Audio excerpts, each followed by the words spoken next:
मार्ग में उन्होंने ज्ञान किया अपने गुरु के पास।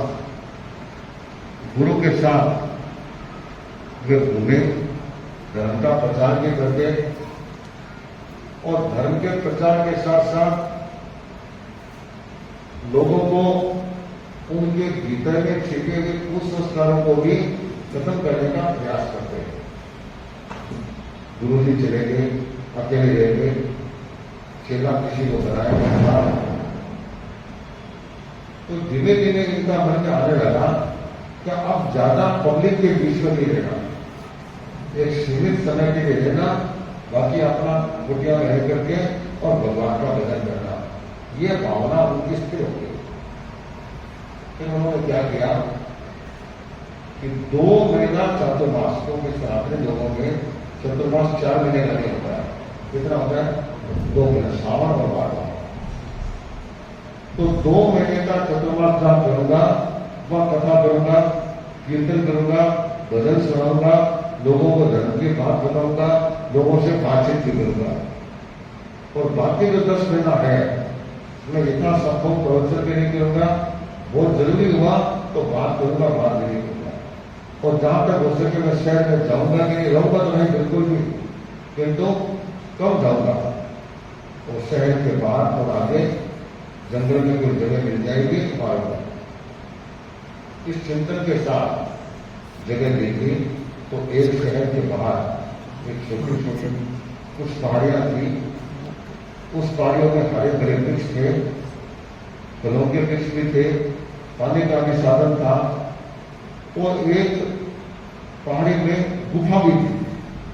तो मैंने इसका गुफा भी उपयोगी है कि जब सर्दी पड़ेगी तो अंदर चला जाऊंगा, बारिश आएगी तो अंदर चला जाऊंगा, अगर खुले में बैठा हूं।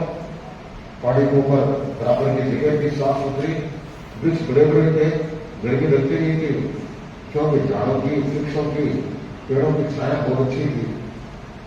वहां पर रहने लगे। भूख लगती, फलों के लदे हुए वृक्ष होते थे, उनसे फल तोड़ लेते, खा लेते। बड़ा संयमी जीवन था। कभी कभी रोटी खाने की इच्छा हो जाती, दूध पीने की इच्छा हो जाती, तो वे किसी भी शहर में, गांव में चले जाते। वहां 2 माह उनके बगल थे, उनके पास जाकर के वहां खा लेते, फिर वहीं रहते, फिर वापस आ जाते। और पानी की व्यवस्था थी तो बड़ा अच्छा काम चल रहा था। जब 2 महीने का समय आता तो वे चतुर्मास के लिए पहले दिन चले जाते। उनके गांव में 10 भगत थे, वे उनको लेने के लिए आते। तो सब जानते थे चौमासा का टाइम नजदीक आ रहा है। इनका ये नियम था कि पहले से निर्धारित नहीं करते थे कि मुझे 2 महीना तो आएगा, किसी को बोलते भी नहीं थे। और वहां से जब चलते तो जिस रास्ते पर चढ़ गए फिर बाकी रास्ते बंद। अगर उनको वापस दूसरे गांव में जाना, पीछे नहीं मुड़ेंगे, अब जाएंगे तो आगे जाएंगे, यह उनका नियम था। तो भगत लोग काफी बड़ी संख्या में आ गए और सब बोलते हैं कि बाबा जी, गुरु जी, हमारे गांव में आज चतुर्मास हो रहा है, सुन लिया। जो बाबा जी ने अपना सामान इकट्ठा करना शुरू किया, सब ने सोचते बाबा जी अब रवाना होने वाले हैं। पहाड़ी से नीचे उतरते, वहां से 3-4 रास्ते जाते थे। एक बार सब रास्तों को देखते कि जिस रास्ते में बढ़ गए, बाकी रास्ते वाले सोचते थे इस बार हमारे यहाँ नहीं आएंगे, ये सारे लोग चले जाते। अब जिस रास्ते में चले उधर के जो गांव के लोग थे वे उनके साथ जाते। जो पहला गांव आता, भगत लोग बोलते बाबा जी क्या चतुर्मास करो, तो एक क्षण के लिए खड़े रहते, मुस्कुराते, आशीर्वाद देते, चले जाते। करना होता तो गांव के अंदर प्रवेश करते, लोग समझ जाते ये चतुर्मास यहाँ होने वाला है। एक चलते चले, इतने गांव नीचे आए, सबको मना करते गए। अब तो मात्र 2-4 लोग साथ में बचे। सोच रहे बाबा जी इस बार लगता है लंबी दूर चलेंगे और लंबी दूर जाकर के ये चतुर्मास करेंगे। ठीक है, गुरु जी की इच्छा, कहाँ कहेंगे बता देंगे। एक गांव में रुके और अगले दिन सुबह वहां से चले बीच में एक नदी आती थी। तो नदी ने देखा पानी बहुत तेजी से बह रहा है। कभी क्या बात है कि पीछे जहां से नदी निकलती है पहाड़ से, वहां पर तेज बारिश आई। इस तरह से पानी आ गया नदी में, प्रवाह बहुत तेज था। उसमें से पैदल चलना बड़ा मुश्किल था, में गिर जाएंगे। ब्रिज होते थे उस जमाने में सामान्य थे। तो लोगों से पूछा कि कैसे पानी कम पड़ेगा, आज शाम तक कैसे चलेगा। देर रात को पानी का फ्लो थोड़ा कम होगा, ठीक है। वापस जाना नहीं तो नदी के किनारे वृक्ष था, वहां पर रात को ठहर गए। रात को उससे भी डबल बारिश प्रारंभ हुई, तो कम तो हुआ नहीं और तेज हो गया। तो लोगों ने कहा बाबा जी अब 3 दिन 4 दिन तक पानी चलता रहेगा। कभी 3-4 दिन तक मेरा चौमासा लग जाएगा, फिर मैं कहीं जा नहीं पाऊंगा।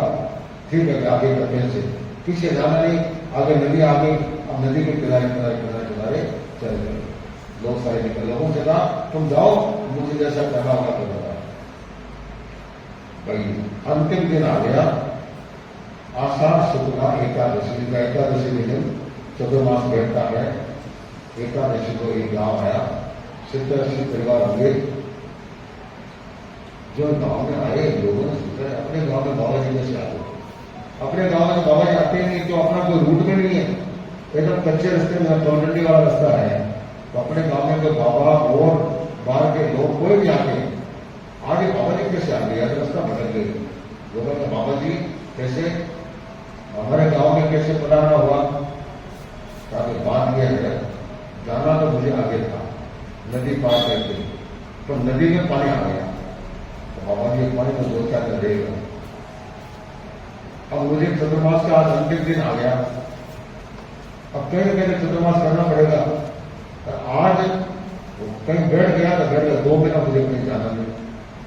तो तुम्हारा गांव आ गया, तुम लोगों की परमिशन हो तो ये हमें 2 महीने का समय आपके गांव में बिता दो।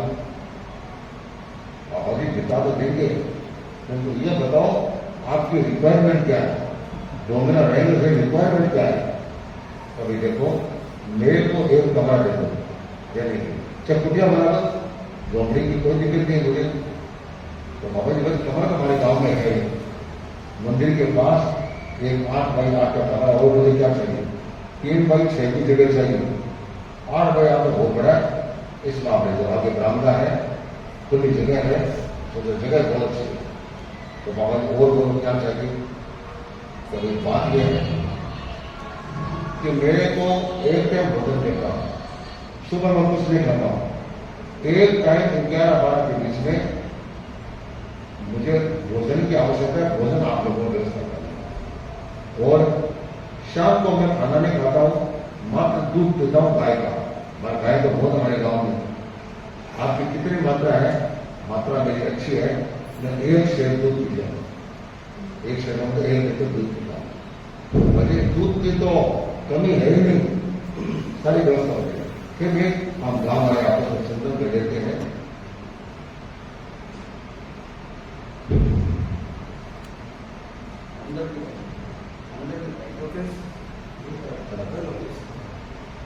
तो हमारे गांव वाले हम चिंतन कर लेते हैं। तो गांव वालों ने आपस में चिंतन किया, तो सोचा रे अपने यहां तो इतने घर हैं, तो एक दिन व्यक्ति कराएगा तो दोबारा नंबर नहीं आएगा, तो क्या पड़ता है। समस्या एक है कि अपने सब किसान है, सुबह सब चले जाते हैं और ये 12 बजे 11 बजे तो खाना खाते हैं, और एक दिन का तो काम है। पहले उस दिन 2 मेंबर 11 बजे बाद चले जाएंगे, क्या फर्क पड़ता है। सबने चिंतन कर लिया और चिंतन करके आए बाबा जी आपके खाने का प्रबंध हो जाएगा। तो एक व्यक्ति ने कहा कि मेरा घर बाबा जी के कमरे के पास गया, तो शाम का दूध की व्यवस्था मैं अकेले कर दूंगा। बाबा जी दूध दूंगा, गर्म ठंडा कैसे पीती है मैं व्यवस्था, क्योंकि तुम ये काम करो, बाकी कोई जिम्मेवारी नहीं। तो बाबा जी हमने सबका नाम भी दिया, 7 दिन के साथ नाम दोपहर में। अब ये बताओ कि आप जो खाना खाएंगे, खाना तो घर पर जाके खाएंगे और यहां खाएंगे। तो मेरे दोनों में दिक्कत नहीं है। आपके जिसके जो सुविधा हो उसके सुविधाओं को मुझे यहाँ आके खिलाना है, यहाँ खिला दो। आपकी इच्छा हो मेरे घर पर आके खाना खाए तो घर पर खाना खाऊंगा। तो ठीक है बाबा जी, जिसका नंबर आएगा ना वह एक दिन करे आपसे सलाह करके और बात करें, ठीक है, कोई दिक्कत नहीं। तो सारी व्यवस्था होगी बाबा जी, आराम से हो आप, कोई कमी नहीं है। परंतु एक बात हो है, बोलो और क्या रिक्वायरमेंट है? रिक्वायरमेंट यह है कि मैं एक टाइम प्रवचन दूंगा, कथा सुनाऊंगा, भजन गाऊंगा, कीर्तन कराऊंगा, उसका गांव वालों को आना है। बाबा जी ये तो मुश्किल काम है। क्यों? हम किसान ठहरे, सुबह सुबह सूर्योदय के आसपास निकल जाते हैं, फिर शाम को दिन अस्त होने से आते हैं, दिन भर के थके मारे रहते हैं, फिर खाना वाना घर पर बनाते हैं, खाते हैं, जल्दी सो जाते हैं। तो जल्दी नहीं सोएंगे तो सब उठेंगे कैसे? तो भाई कौन तो रास्ता पर निकालना पड़ेगा।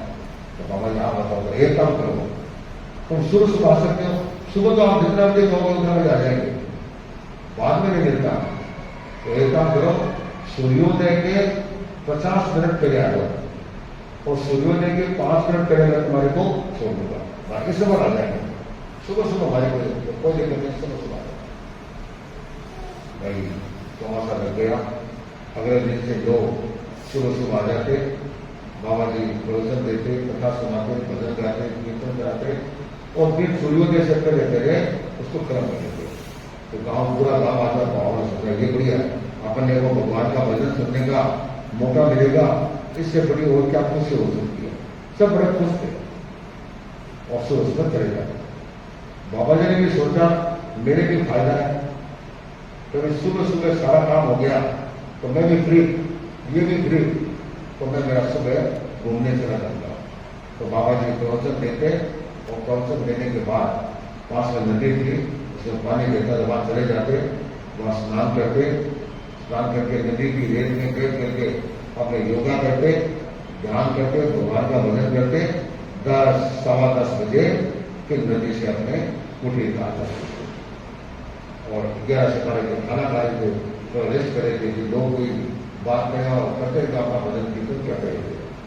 बड़ा अच्छा क्रम होता बन गया। उनके प्रवचन में एक युवक क्या अध्ययन उम्र का, वो हमेशा प्रवचन आता, किंतु शुरू होने के 2-3 मिनट के बाद तो आता और खत्म होने के 2-3 मिनट पहले चला जाता। कपड़ा नीचे का भी फटा हुआ, ऊपर चौड़ा भी फटा हुआ और बड़ा फटेगा, टूट जैसा लगता है कि वे बेचारा बहुत गरीब है। बाबा जी हमेशा देखते। एक दिन सब लोग चले गए, ये रुक गए। तो बाबा जी के प्रस्थान करने में 1 सप्ताह का टाइम बाकी था। मैं नजदीक आया और आकर के बाबा जी को प्रणाम किया। अरे तू तो हमेशा आता है, देरी से आता है, जल्दी निकल जाए। बाबा जी आज मैं जानबूझ के रुक गया। बोलो क्या बात है? बाबा जी रोने लग गया। सोचा बेचारा गरीब है, इसके रो रहा है, तेरे को कैसे अभाव है? अभाव की मुझे कोई चिंता नहीं है, मेरे अपने कर्म किए हुए। अगर मेरे को भरपेट मिलेगा भरपेट मिल जाएगा, आधा पेट बढ़ेगा आधा पेट भर जाएगा। जैसे मेरे कर्म किए उसको कोई बदल नहीं सकता, उसकी मुझे कोई तकलीफ नहीं है। तो फिर क्या तकलीफ है? तकलीफ यह है कि बहुत मुश्किल से कभी हमारे गांव में बाबा जी आते हैं। आप आए, पूरे गांव के लोग खाना खिला रहे हैं और मैं अभागा हूं जो आपको कभी भी खाना नहीं खिला सकता। क्यों? कि मेरा खुद का पेट भी नहीं भरता, तो मेरा भी नहीं भरता तो मैं आपको क्या खिलाऊं? तो ये मेरे लिए दुर्भाग्य की बात है। सन्यासी ने उसको आश्वस्त करते हुए कहा, फिर क्या बात करते हो तुम, इसकी चिंता क्यों करते हो? ये तो मैं खाना खा रहा हूं तो तुम लोगों में जो है गाँव का मतलब तुम्हारा ही है, फर्क क्या पड़ता है? बाबा जी की तो समझाने की शैली है, बाकी तो मुझे पता है। अब ठीक मेरी जैसी स्थिति वैसी रहेगी। निवेदन यह है कि गरीब की कुटिया में कभी पंगिया करा दो तो गरीब का कभी उदार हो जाए।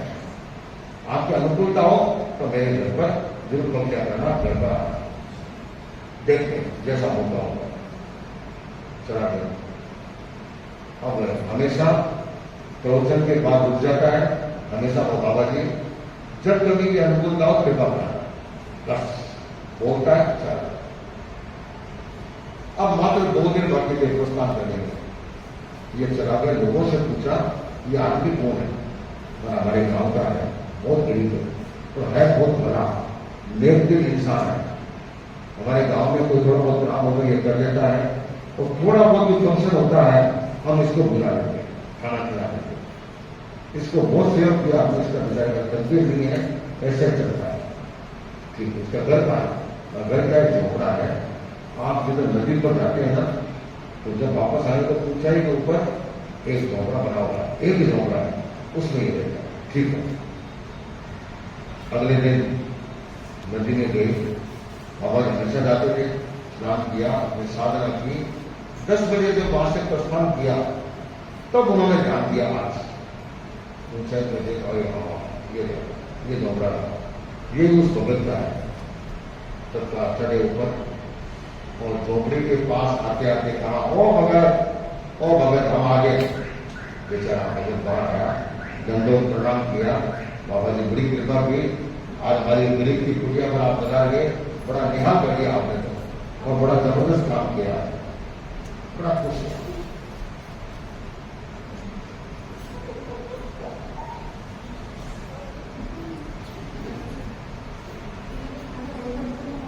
तो बड़ा खुश हुआ। कभी मेरे कुटिया में बाबा जी आ गए। जब कुटिया में आ गए, अंदर आके के और पूरा देखा, तो इस सब कहीं भी जाते हैं, घर पर जाते हैं, तो एक बार तो एक तरह से कहते स्कैन कर लेते हैं पूरे घर को। इस घर की पोजीशन क्या है, किराए वाला है या अपना घर है, छोटा बड़ा कैसे हो सकता है, इस घर की खुशहाली कैसे है, धर्म ध्यान कैसा है, और साथ साथ में ये भी पता लग जाता है कि घर में जो गृहिणी है उसकी चतुराई कैसी है, घर में सब समापूर्ण से बड़ा है, तो समझ में आ जाता है यहाँ की श्रीमती कितनी पार्टी वाली और मोबाइल चलाने वाली ज्यादा होगी, तो घर की साफ सफाई करने में इसका इतना ध्यान नहीं है। और कई घरों को देखती है, इतनी सब चीजें करीने से रहती है, इतनी व्यवस्थित रहती है, तो लगता है कि इस घर की स्वामिनी है, तो बड़ी चतुराई वाली है, हर चीज बहुत व्यवस्थित है। तो घर पर जाते ही लगभग घर की पूरी स्थिति हमें पता चल जाता है। बाबा जी आए और उन्होंने पूरा देखा। इसने कहा, बाबा जी क्या देखते हो, ये पिताजी ने झोपड़ा बनाया, अब इसकी रिपेयरिंग करने का भी मेरे पास पैसा नहीं है, अब करो तो करूं क्या। और अब तो ठीक है, अब खास बात नहीं है, किंतु जब कभी बारिश आती है इसमें पानी छूता है, तो मेरी क्या कीमत है, मेरे पास है क्या जो गिरेगा, 2-4 कपड़ी है, वह एक साल में लगाने में गिरता नहीं है, बाकी बर्तनों में बराबर पानी गिरता है। पानी की बरसात पूरी हुई, बरसात चली गई, उसको खाना कर देता हूँ, इतने में पानी निकल जाता है, फिर क्या नुकसान होता है, मैं जिसमें साइड में बैठ रहता हूँ।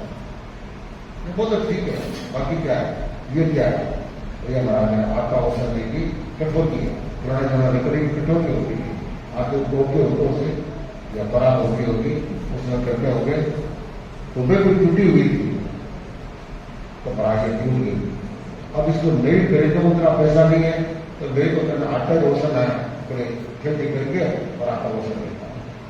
ये क्या है भाई, ये तवा है, तवा को पकड़ने का हैंडल था, फिर हैंडल टूट गया, अब मैं कपड़े से इसको पकड़ कर देता हूँ, तो नया तवा कहां से लाऊं। ठीक है, ये क्या है ना, ये शिल्पति है, ये चटनी बांटने के लिए काम। आजकल लोग ये मशीन से मिक्सी से सब कुछ कर लेते हैं, तो पुराने जमाने में लोडिंग में कुछ नहीं, शिल्पटी पर। ये क्या है, ये रोटी, ये रोटी तो मूल रोटी मेरे पास थी, तो हाथ से गिर गई, टूट गई, तो फिर मेरे पास में नदी है ना, नदी में पत्थर बहुत है, तो एक पत्थर को उठा के ले आया, उससे टूटा, तो क्या करता है इससे चटनी बनाते हो, चटनी की रेसिपी कहा है, तो क्या करते हो, घरों में लोग मिर्ची लाते हैं, तो मिर्ची का नकल तोड़ देते हैं, क्या देते हैं, मैं अपना नकल को उठा के ले आता हूं, उस नकल में बीज लगे होते, बीजों को निकालता हूं, तो काफी सारे बीज लगे, उनको मैं इस पर बांटता हूं, उसका हल्का सा नमक मिला देता हूं, थोड़ा सा तेल मिला देता हूं, चटनी लगी। अब क्या होता है, रोटी बनाता हूं तो दूसरी रोटी सूख जाती है, तो कैसे गले उतरेगी। तो मैं बीजों की जो चटनी है उसको मुंह में लेता हूं और सरपरे जाती है, उसके बीच में रोटी आती है तो बाईपास अंदर निकल जाती है। तो मैं अपने धीरे धीरे धीरे धीरे बढ़ जाता है। और तो मैं क्या कर सकता हूं, सोचा है वास्तव में ये व्यक्ति गरीबी की हद तक है, जबरदस्त गरीब है। तो ये बता के है क्या जिसे तू बांटता है। महाराज मैंने आपको बताया ना, ये मैंने नदी में से ये पत्थर लेके आया था, उससे मैं लिखता हूं, वो तो ठीक है, किंतु ये है क्या। तो फिर बाबा जी को 2 बार बता दिया और मुझसे सुन जाएगी आई बात है। ये बाबा जो बाबा जी ये पत्थर है जिससे मैं मिर्चों के बीज है उसको बांटता हूं। वो तो ठीक मैं समझ गया, किंतु ये है क्या। बाबा जी हो क्या गया, इतने अच्छे बाबा जी हैं, इतना अच्छा प्रवचन देते हैं, इतना अच्छा कीर्तन करवाते हैं, इतना मधुर भजन गाते हैं, एक चीज को मैंने 3-4 बार बता दिया और बाबा जी पर ये है क्या, ये है क्या। तो थोड़ी सी झाड़ आ गई तो बाबा जी एक काम करो, वापस पूरी कहानी सुन लो। मेरे पास एक रोटी थी, वो टूट गई। अब मैं बीज कैसे बांटूं, तो नदी पर गया, नदी पर जाकर के और मैंने एक पत्थर लाया और पत्थर ला करके इसको मैं बांटा। ये वो तो ठीक है, किंतु ये है क्या। सोचा गया, परेशान हो गया, अब इनको कैसे समझाएं, इनको ज्यादा क्या कहेंगे। बाबा जी मैंने आपको बताया ना ये पत्थर कितने सालों से है, गिनती तो देंगी 20-25 साल तो हो ही नहीं होंगे, इसी से बांटते हो, इसी से बांटते हो, तो ये है क्या। तो धीरे खत्म हो रहा है, पेशेंस खत्म हो रहा है। तो कहा कि बाबा जी मैंने तो जो बताना था बता दिया, अब आपके दिमाग में कोई नई बात हो तो मैं बता दूं, मेरे पास अब इसका उत्तर देने के लिए मेरे पास कोई चीज नहीं। अरे तू समझता नहीं, किसी से तुम मिर्चों के बीज बांटता है, ये नॉर्मल पत्थर नहीं है, ये पारस पत्थर है।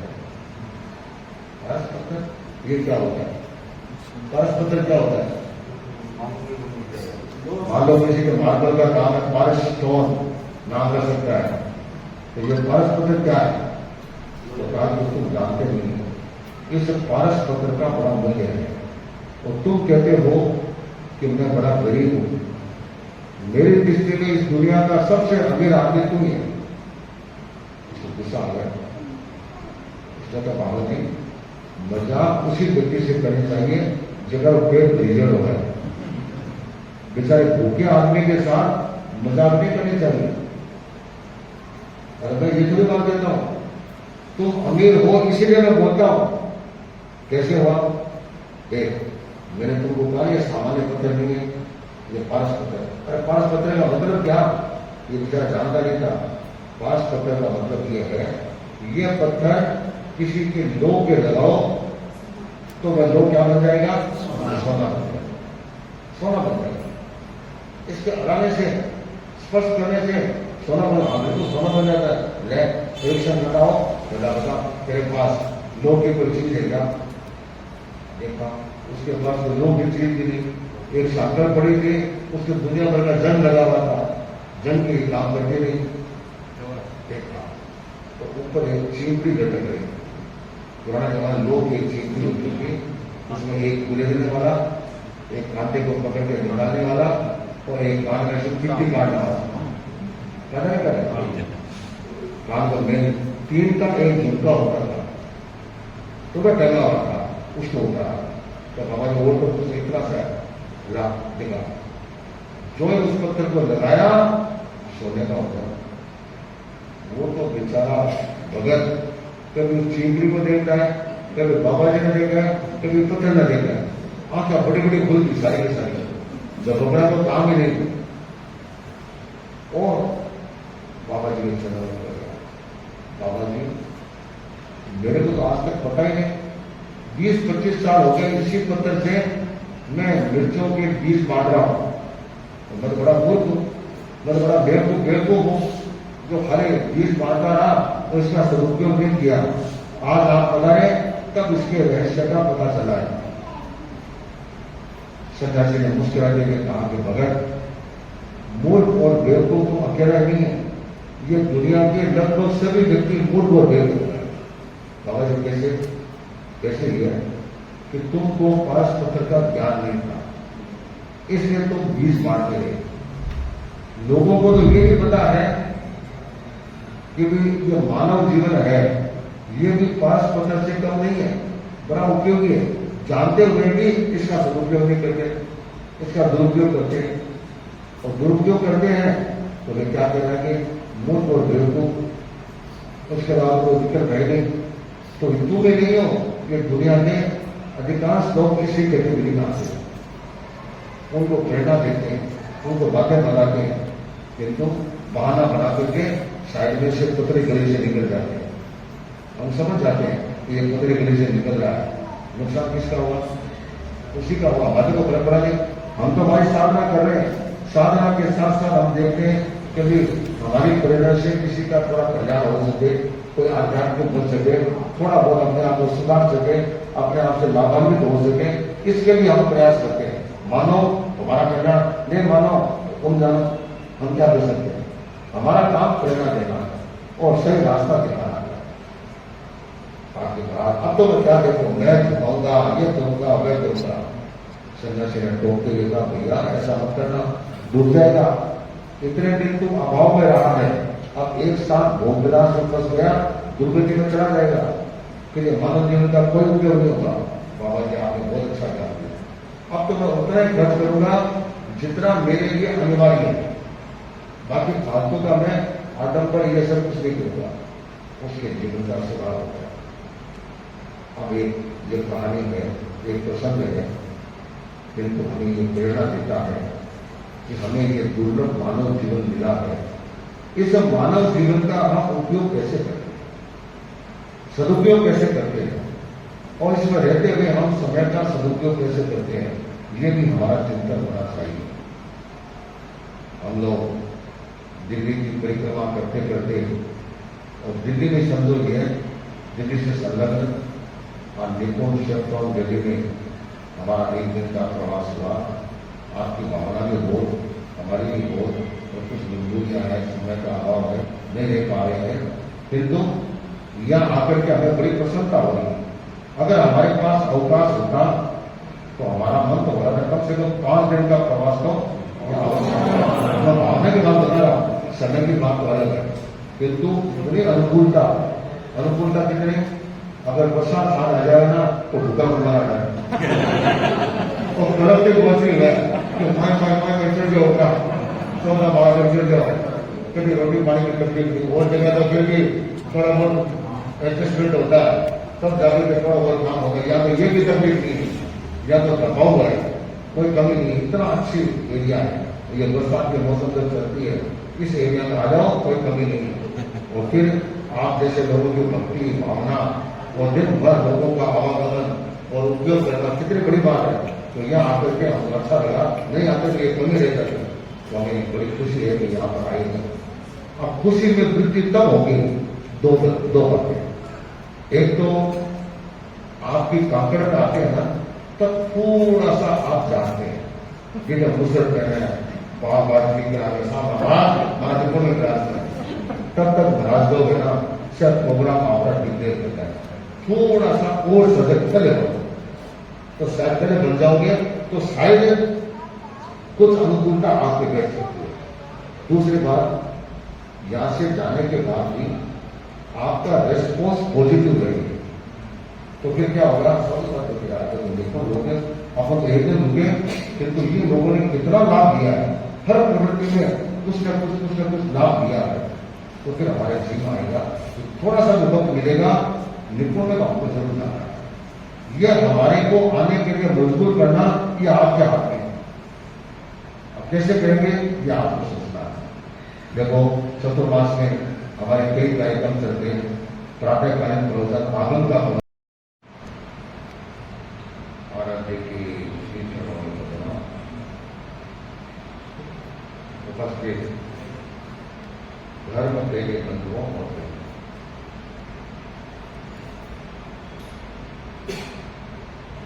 हमारे आगम ग्रंथों में दो बातें बताई गई है, दुर्लभ और सुलभ। कौन सी चीज सुलभ है, कौन सी चीज दुर्लभ है। दुर्लभता के बारे में यह बताया गया कि माम सत्यम सुई श्रद्धा संयमनीय वीर्य। भगवान महावीर ने 4 बातें दुर्लभ बताई। कौन कौन सी? मानव सत्ता, मानव जीवन, ये बहुत दुर्लभ है,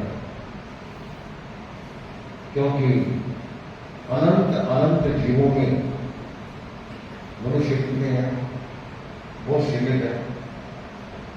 तो मानव जीवन पाना बड़ा महत्वपूर्ण है।